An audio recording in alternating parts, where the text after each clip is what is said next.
As I approach the halfway mark in my year of presidency at the Royal Aeronautical Society, I have been reflecting on how the environment has changed in that short amount of time. At the start of my presidency, I announced my themes at our annual banquet, which took place in May.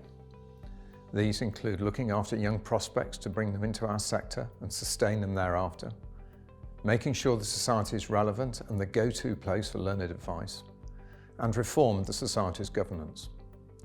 I can report progress on these continues, but noting that young prospects should be widened to include all new joiners. In 2022, I welcome the opportunity to be out and about, meeting university and college students as well as apprentices. Their enthusiasm has been infectious, despite some of the challenges they have faced, particularly those for whom much of their education was completed online. I hear tales of interviews being unsuccessful because of a lack of experience. In this case, not because of not having worked, clearly someone newly qualified will always have that challenge, but because the practical elements of courses have not been conducted. The skills shortage in our sector is acute, and this was highlighted at every stage as we discuss new space as the theme for this year's President's Conference. We have to find ways to attract more people into aerospace, and once we have them, we must retain them. I welcome any ideas on how we can achieve this aim faster and better. Also in 2022, David Edwards, the Society's Chief Executive, attended the International Civil Aviation Organisation's 41st Assembly in Montreal to support our working paper on closing the skills gap that's emerged across aviation and aerospace, and looking for best practices from around the world and ways we can encourage the next generation to look towards our sectors of their career, as well, of course, as highlighting the challenges we face to other member states. We've also welcomed insightful written output from our specialist groups throughout the year. In spring, we saw the launch of a report from the Flight Training Specialist Group focusing on discrimination and the lack of diversity in airline training.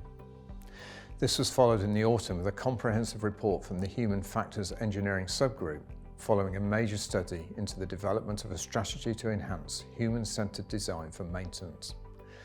We look forward to their follow-up event on the results of this study in February 2023. Despite the warm temperatures, industry professionals from a variety of global aerospace and aviation organisations joined us at 4 Hamilton Place in celebrating the return of the Farnborough Air Show at our Farnborough reception. We have seen a return of in-person events, including conferences, seminars and talks, organised by both specialist groups and branches across the globe, as well as back at Hamilton Place. One of the privileges in the gift of the President is to award the Hardingham Sword. This is an award for outstanding service to the Society, and this year I have chosen the recipient as Richard Gearing. Richard is a council member and trustee, as well as a serving Royal Naval officer.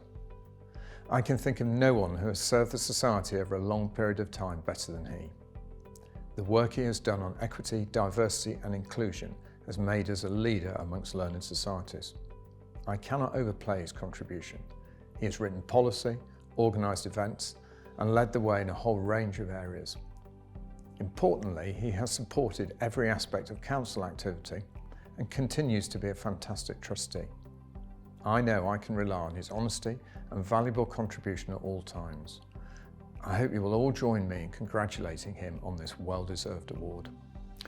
The Council has a key role in increasing and maintaining the influence, respect and reputation of the Society globally, and sustaining and developing the body of knowledge and learned output. This year it has continued to have strategic debates and ensures the Society remains on track to meet its key objectives. I would like to remind all those with an interest in aerospace to consider standing for election to the Council. It has representation from across the aerospace, aviation and space sectors and provides critical input to the Board of Trustees. To fully represent these sectors, we welcome candidates from across industry and military, including newly qualified apprentices, senior engineers, pilots, leaders of industry, consultants and other professionals. We require your skills and expertise to guide the direction of the Society in our ever-evolving world.